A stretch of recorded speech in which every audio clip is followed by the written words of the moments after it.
Hello students.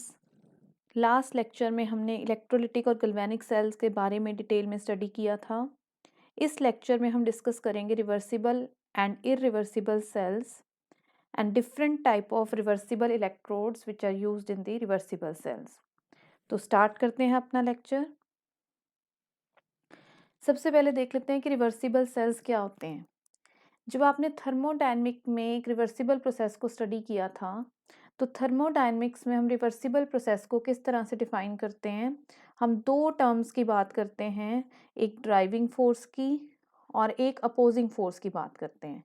तो thermodynamics में एक रिवर्सिबल प्रोसेस को डिफाइन किया जाता है as a process in which driving force is infinitesimally different from the opposing force and the process can be reversed by applying force infinitesimally greater than the force already acting. That means कि अगर हम opposing force को slightly greater कर देंगे driving force से, तो हमारी process को हम रिवर्स कर सकते हैं।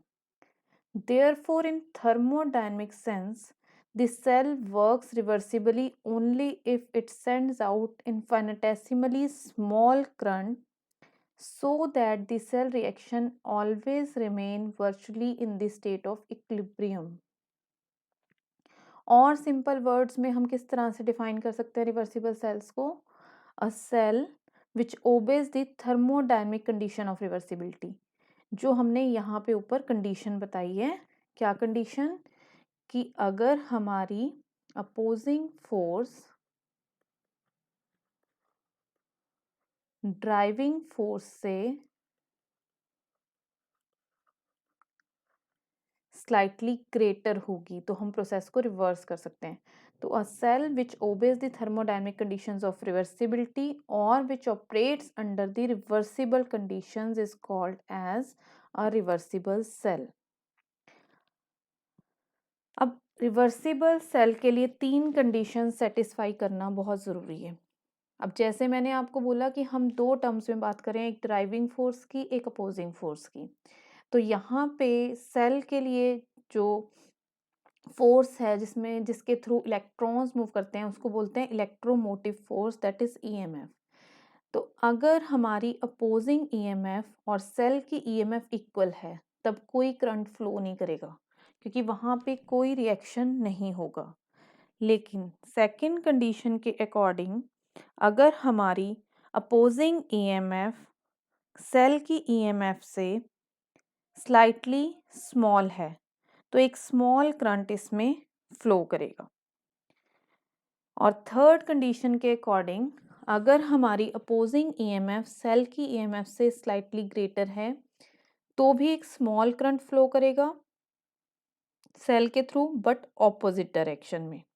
सेकंड में भी स्मॉल करंट फ्लो करेगा, लेकिन जो यहाँ पे करंट की डायरेक्शन होगी थर्ड कंडीशन में अपोजिंग ईएमएफ को सेल की ईएमएफ से ज़्यादा बनाने के बाद रिएक्शन भी आपका रिवर्स डायरेक्शन में प्रोसीड करेगा और करंट भी आपका ऑपोजिट डायरेक्शन में फ्लो करेगा। यहाँ पे हमने डायग्राम के थ्रू शो कर रखा है, सेल ईएमएफ को हम E1 से रिप्रेजेंट कर रहे हैं और अपोजिंग ईएमएफ को E2 से रिप्रेजेंट कर रहे हैं। तो अगर E2 E1 के इक्वल है तो कोई करंट फ्लो नहीं करेगा। अगर E2 E1 से लेस है तो यहाँ पे करंट की डायरेक्शन राइट साइड पे शो की हुई है, लेकिन अगर E2 E1 से ज़्यादा है तो करंट की डायरेक्शन हमने ऑपोजिट डायरेक्शन में लेफ्ट साइड पे शो कर रखी है।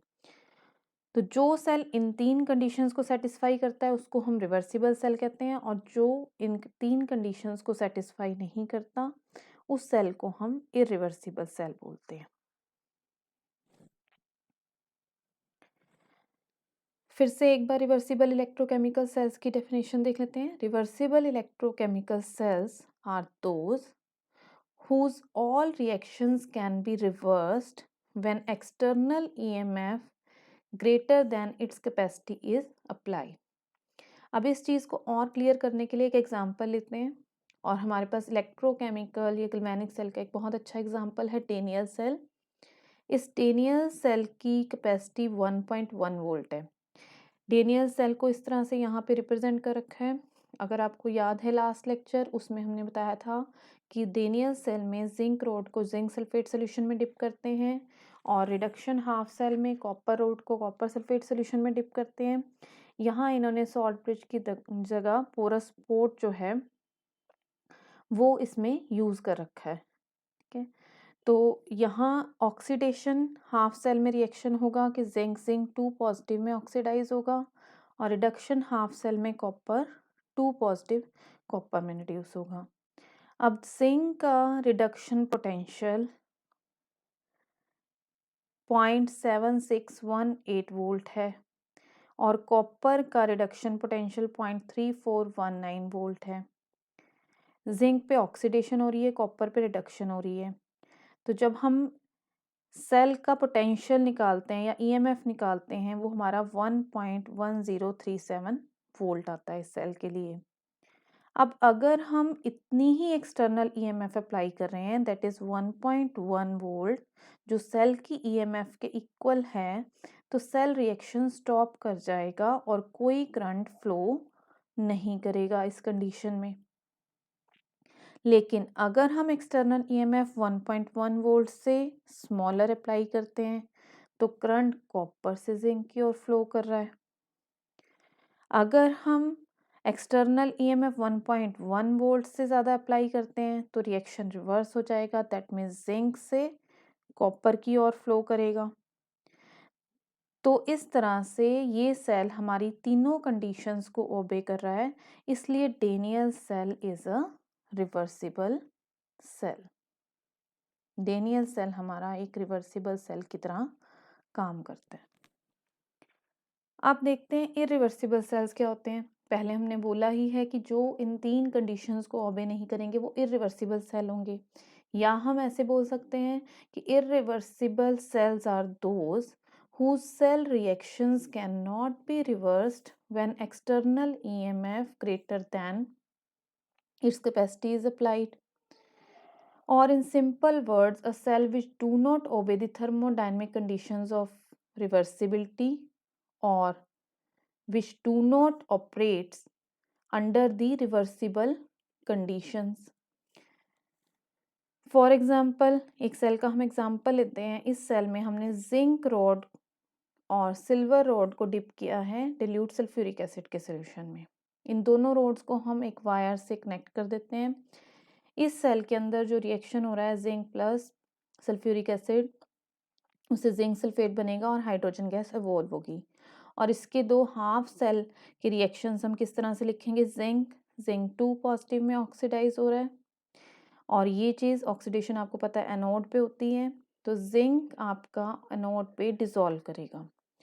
अब रिडक्शन हाफ सेल में क्या रिएक्शन हो रहा है, H पॉजिटिव, यहाँ पे +1 चार्ज है, यहाँ 0 है, तो ये H पॉजिटिव H2 में रिड्यूस हो रहा है।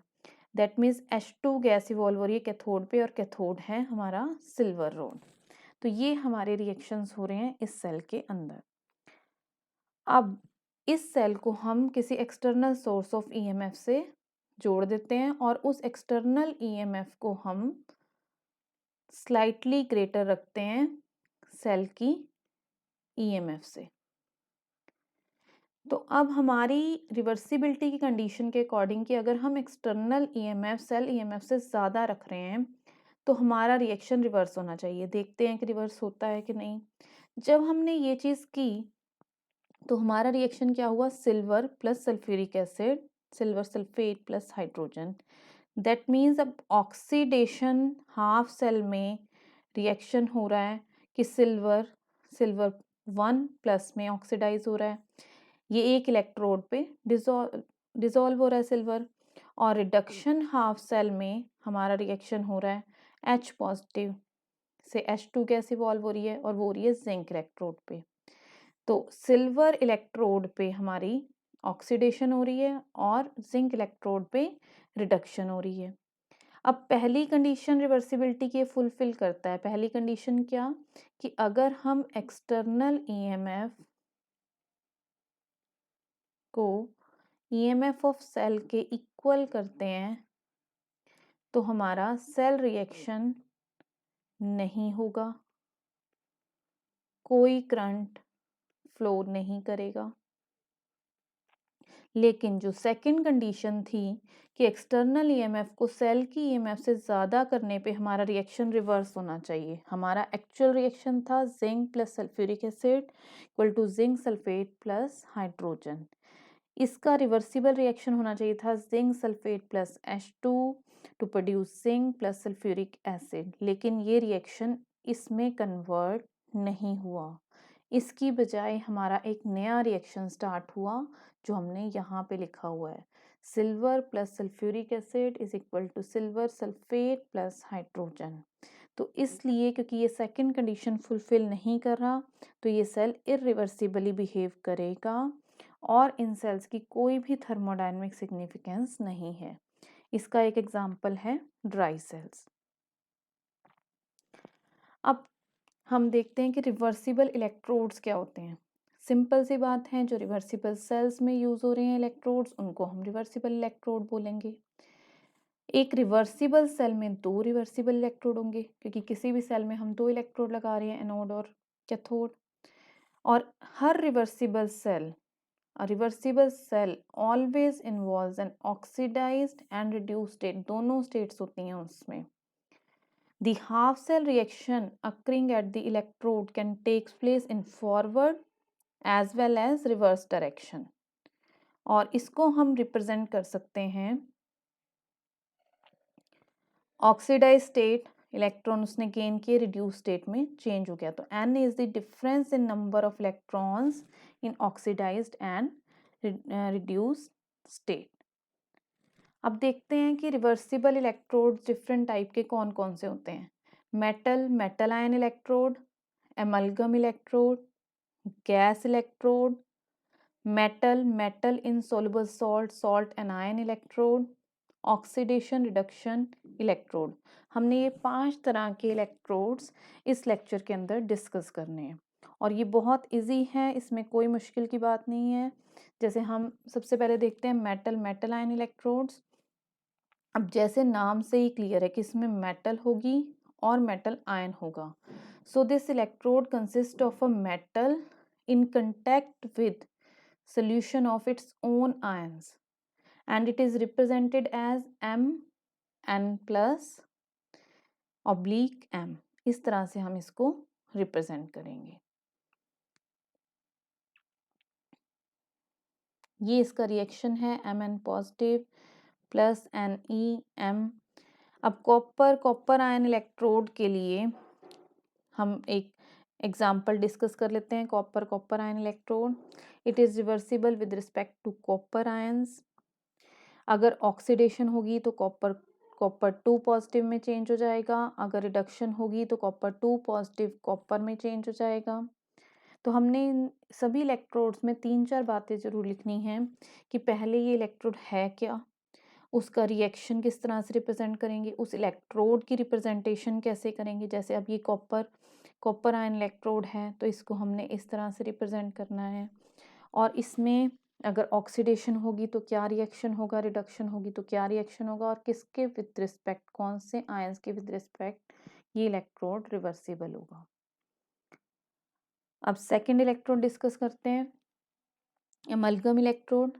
ये मेटल आयन इलेक्ट्रोड जैसा ही है, सिर्फ डिफरेंस क्या है कि मेटल की जगह पे हमने मेटल एमलगम लिया है, और मेटल एमलगम क्या होती है, solution of metal in mercury. तो यहाँ पे हमने मेटल एमलगम को मेटल आयन के सोल्यूशन के कांटेक्ट में रखा है। अब जैसे हम एक एग्जांपल डिस्कस करते हैं कि जैसे मेटल आयन इलेक्ट्रोड होता तो वहाँ हम जिंक आयन के सोल्यूशन में रखते, बट यहाँ पे मेटल एमलगम रखनी है, मीन्स जिंक का सोल्यूशन मरकरी में। तो जिंक मरकरी इलेक्ट्रोड को, या जिंक मरकरी इलेक्ट्रोड जो है उसको, उसमें जिंक अमलगम है, उसको हमने डिप कर रखा है जिंक आयन के सॉल्यूशन में। इसकी रिप्रेजेंटेशन कैसे करेंगे, मेटल के ब्रैकेट में हमें मरकरी लिखना पड़ेगा। जब इसमें ऑक्सीडेशन होगी तो जिंक 2 पॉजिटिव में चेंज हो जाएगा, अगर इसमें रिडक्शन होगी तो जिंक 2 पॉजिटिव जिंक में चेंज हो जाएगा, और ये इलेक्ट्रोड रिवर्सिबल है with respect to zinc ions, zinc 2 positive ions. तो ये था हमारा एमल्गम इलेक्ट्रोड। अब एमल्गम इलेक्ट्रोड्स को हम प्रेफर करते हैं over metal metal ion electrodes.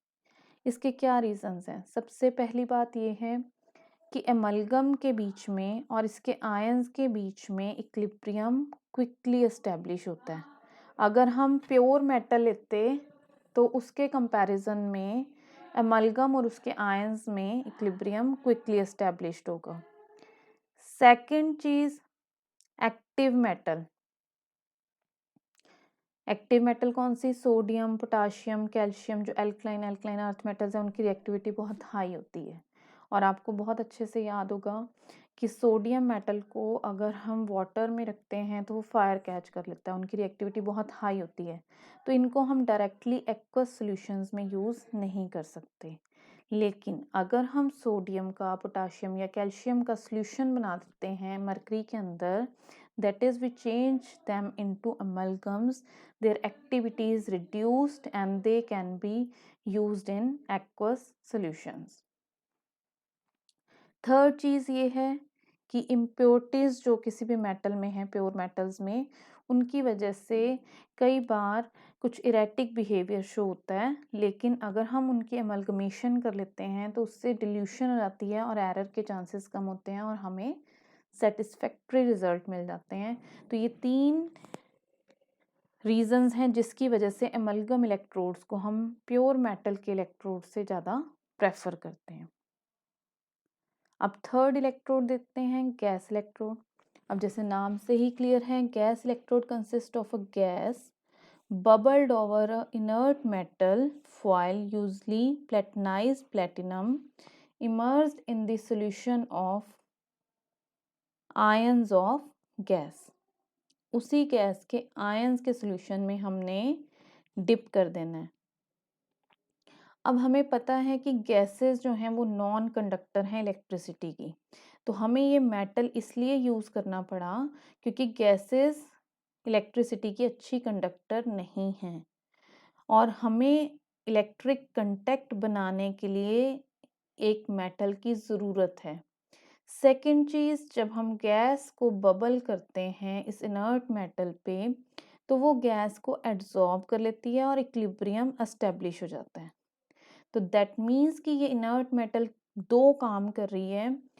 First thing, ये इलेक्ट्रिकल कंटैक्ट बना रही है या इलेक्ट्रिकल बैलेंस मेंटेन कर रही है,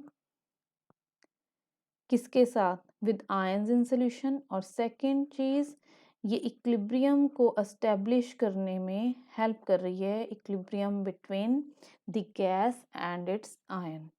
तो मेटल लेना हमें बहुत ज़रूरी है। और इस इलेक्ट्रोड की रिवर्सिबिलिटी के लिए हम इस मेटल को, जैसे प्लेटिनम है तो प्लेटिनम को उसके कोलाइडल पार्टिकल्स से, प्लेटिनम ब्लैक से हम कोट कर देते हैं इस इलेक्ट्रोड की रिवर्सिबिलिटी के लिए। अब गैस इलेक्ट्रोड्स में हम 3 एग्जाम्पल डिस्कस करेंगे, hydrogen electrode, chlorine electrode and oxygen electrode. तो 1 बाय 1 डिस्कस करते हैं। हाइड्रोजन इलेक्ट्रोड क्या होता है? अब सभी इलेक्ट्रोड्स की डेफिनेशन या कंस्ट्रक्शन एक जैसी रहेगी।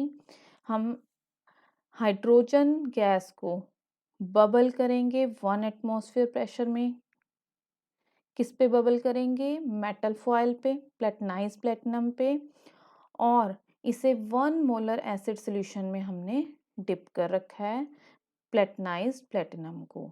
सो हाइड्रोजन इलेक्ट्रोड में hydrogen gas at 1 atmosphere is passed into 1 molar HCl solution in which the foil of platinized platinum remains immersed।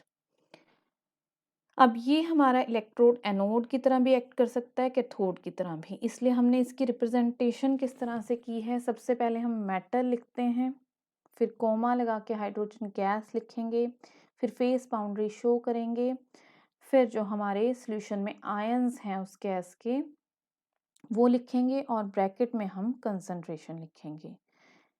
फिर क्योंकि ये एनोड और कैथोड दोनों की तरह एक्ट कर रहा है तो इसलिए इसके ऑपोजिट तरह से भी हम इसे रिप्रेजेंट करेंगे। जब ये एनोड की तरह एक्ट करेगा दैट मीन्स इस पे ऑक्सीडेशन होगी, तो यहाँ पे 0 ऑक्सीडेशन स्टेट से +1 ऑक्सीडेशन स्टेट में जा रहा है ये। और जब ये कैथोड की तरह एक्ट करेगा तो रिडक्शन होगी, मीन्स +1 से 0 ऑक्सीडेशन स्टेट में जा रहा है। तो ओवरऑल हमारा रिएक्शन हो गया H2 gas 2H positive aqueous plus 2 electrons, and this electrode is reversible with respect to H positive ions. अब नेक्स्ट देखते हैं chlorine electrode. In this case chlorine gas at given pressure is passed through a solution containing chloride ions. इसमें भी हम HCl solution ले लेते हैं क्योंकि उसमें chloride ions हैं, with an inert metal dipped into it, और inert metal फिर से हमने platinum यूज करनी है। इसकी रिप्रेजेंटेशन हमने कैसे करनी है, Cl नेगेटिव एक्वस, फिर फेस बाउंड्री Cl2 और कोमा डाल के प्लेटिनम, और इसका ओवरऑल रिएक्शन है Cl2 gas plus 2 electrons to Cl negative aqueous. This chlorine electrode is reversible with respect to chloride ions. Third देखते हैं ऑक्सीजन इलेक्ट्रोड। इस इलेक्ट्रोड में ऑक्सीजन गैस को हम बबल करते हैं गिवन प्रेशर पे through a solution containing OH negative ions. The platinum strip is exposed to the current of oxygen gas.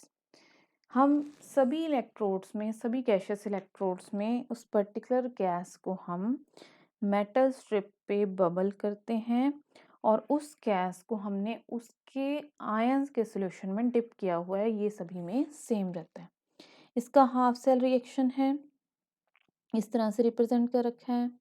Electrodes को हम OH negative aqueous, phase boundary, O2 gas, comma platinum ऐसे represent करेंगे, and this electrode is reversible with respect to OH negative ion.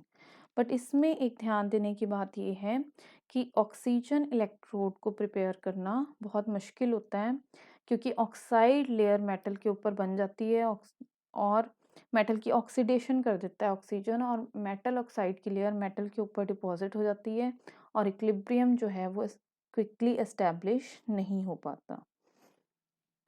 तो ये इस oxygen electrode को prepare करने में डिफ़िकल्टी फेस होती है।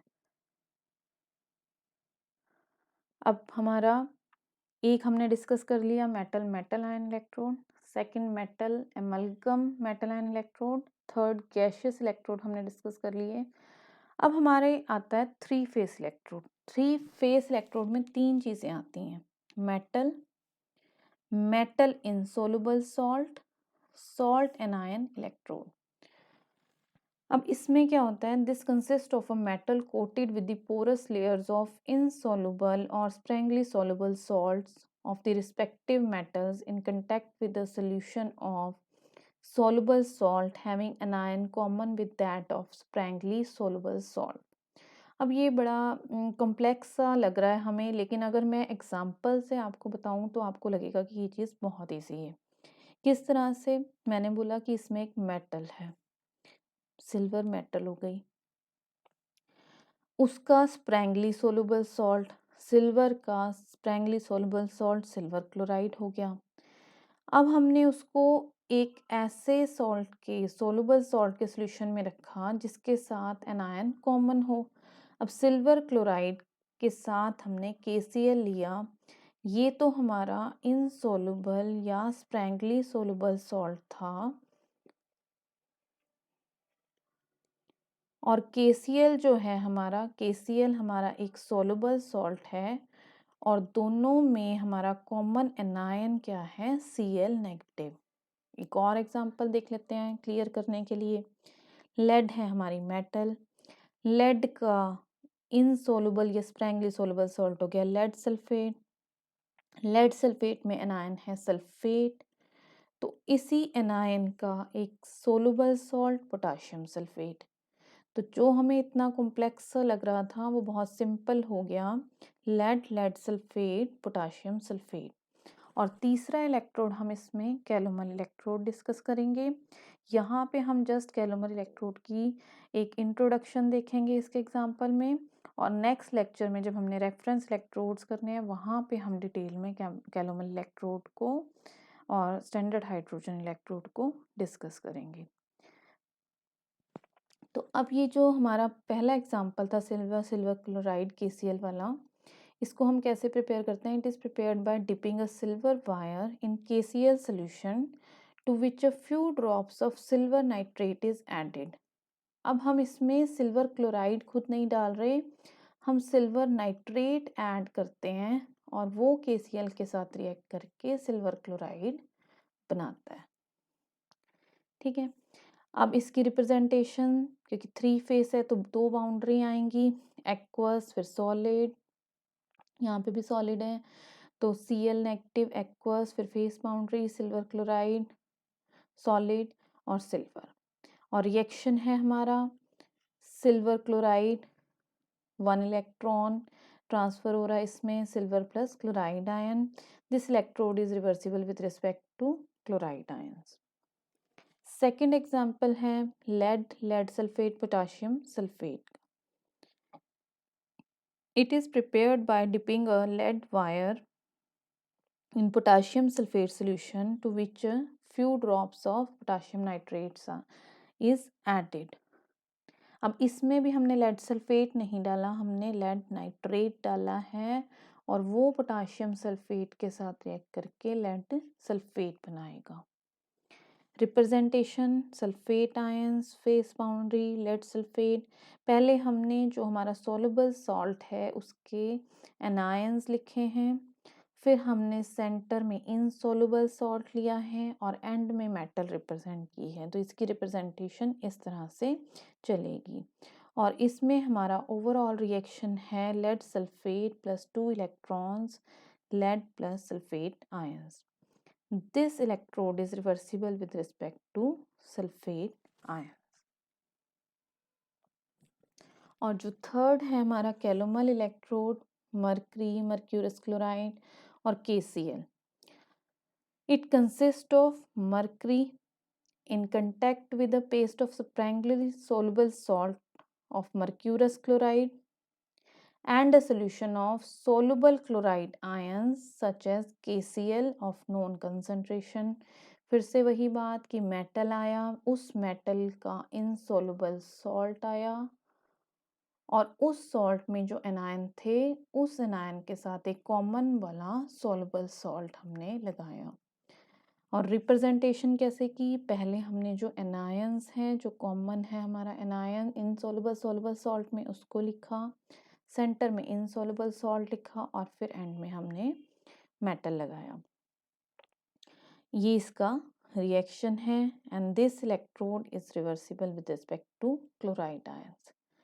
अगर हम यहाँ पे KCl जैसे हमने लिखा नॉन कंसंट्रेशन का, लेकिन अगर हम यहाँ सैचुरेटेड KCl यूज करें तो वो इस इलेक्ट्रोड को हम बोलते हैं सैचुरेटेड कैलोमल इलेक्ट्रोड और रिप्रेजेंट करते हैं SCE से। इसको हमने आगे नेक्स्ट लेक्चर में डिटेल में डिस्कस करना है इसके रिएक्शंस। अब हमारा नेक्स्ट जो इलेक्ट्रोड है या लास्ट जो हमारा इसकी कैटेगरी में आता है रिवर्सिबल इलेक्ट्रोड्स की, वो आता है ऑक्सीडेशन रिडक्शन इलेक्ट्रोड। इसमें क्या होता है, इसमें एक इनर्ट मेटल होती है जैसे प्लेटिनम या गोल्ड ले लेते हैं हम, उसको हम एक सॉल्यूशन में डिप करते हैं। कैसा solution? which contains both the oxidized and reduced forms of molecule or ion. Means solution of two salts of same metal having different valency.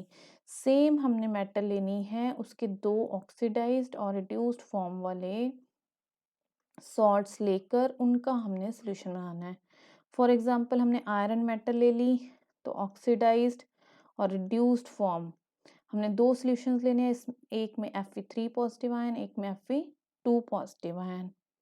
उस सॉल्यूशन में हमारा जो मिक्सचर है सॉल्यूशन का उसमें ये दोनों आयंस होंगे। इसी तरह से हमने टिन ले ली तो हमारा स्टेनस और स्टेनिक आ जाएगा SN4 पॉजिटिव SN2 पॉजिटिव। इसी तरह से अगर हम सीरियम ले लेंगे तो सीरियम का सीरियम 4 पॉजिटिव और सीरियम 3 पॉजिटिव। अब यहाँ पे क्योंकि 2 डिफरेंट ऑक्सीडेशन स्टेट है मेटल की और एक ऑक्सीडेशन स्टेट आपको पता है कि ज़्यादा स्टेबल होती है, तो ईएमएफ इसी वजह से अराइज़ होगी कि उस मेटल आयन की टेंडेंसी होगी एक ऑक्सीडेशन स्टेट से दूसरी मोर स्टेबल ऑक्सीडेशन स्टेट में जाने की। फॉर एग्जांपल कि आयरन की Fe3 पॉजिटिव ज़्यादा स्टेबल है, तो Fe2 पॉजिटिव Fe3 पॉजिटिव में जाने की टेंडेंसी इसकी रहेगी और इसी वजह से ईएमएफ अराइज होती है। और ये इनर्ट मेटल हम क्यों ले रहे हैं? इसका फंक्शन है merely to pick up the electrons and make the electrical contact. इस इलेक्ट्रोड को हम कैसे रिप्रेजेंट करते हैं? पहले हम ऑक्सीडाइज स्टेट लिखते हैं, फिर कॉमा डाल के हम उसी मेटल की रिड्यूस स्टेट लिखते हैं।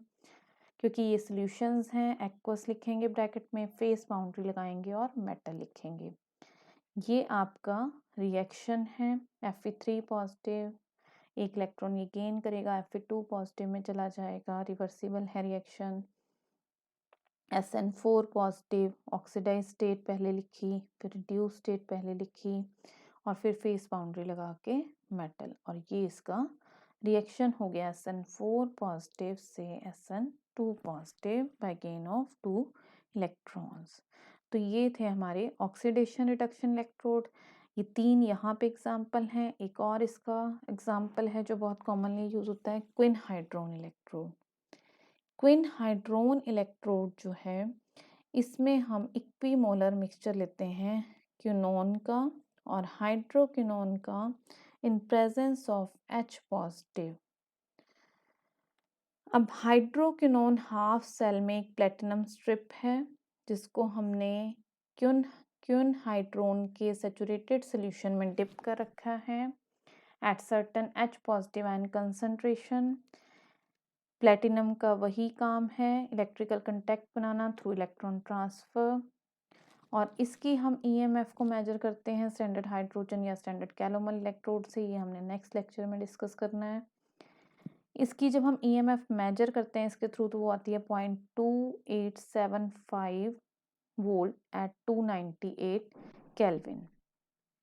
इसकी रिप्रेजेंटेशन हमने कैसे करनी है? H positive ion, Q is for quinone, QH2 for hydroquinone, phase boundary and metal. And this is the reaction for quinhydrone electrode. ये कुछ क्वेश्चंस हैं प्रैक्टिस के लिए, और आज के लेक्चर में एक बार हम समराइज कर लेते हैं कि हमने इसमें रिवर्सिबल और इरिवर्सिबल सेल्स को डिस्कस किया है। जो cell reversible conditions of thermodynamic obey करता है या रिवर्सिबल कंडीशंस के अंदर ऑपरेट करता है उसको हम रिवर्सिबल सेल बोलते हैं, और जो सेल इन कंडीशंस को फॉलो नहीं करता उनको हम इरिवर्सिबल सेल कहते हैं। और इसके हमने एक एक एग्जांपल देखा। उसके बाद हमने 5 टाइप्स के रिवर्सिबल इलेक्ट्रोड डिस्कस किए हैं, metal metal ion electrode, metal amalgam metal ion electrodes, और गैस इलेक्ट्रोड जिसमें हाइड्रोजन, ऑक्सीजन और क्लोरीन इलेक्ट्रोड्स को हमने डिस्कस किया है। उसके बाद हमारे 3 फेस इलेक्ट्रोड हमने डिस्कस किए जिसमें कैलोमल इलेक्ट्रोड आ गया एक एग्जांपल। फिर हमने ऑक्सीडेशन रिडक्शन इलेक्ट्रोड डिस्कस किए जिसमें हमने क्विन हाइड्रोन इलेक्ट्रोड डिस्कस किया है। और लास्ट में ये आपके लिए प्रैक्टिस के क्वेश्चंस हैं। और this is all about this lecture. Next lecture में हम डिस्कस करेंगे reference electrodes, that is standard hydrogen and standard calomel electrodes. Thank you.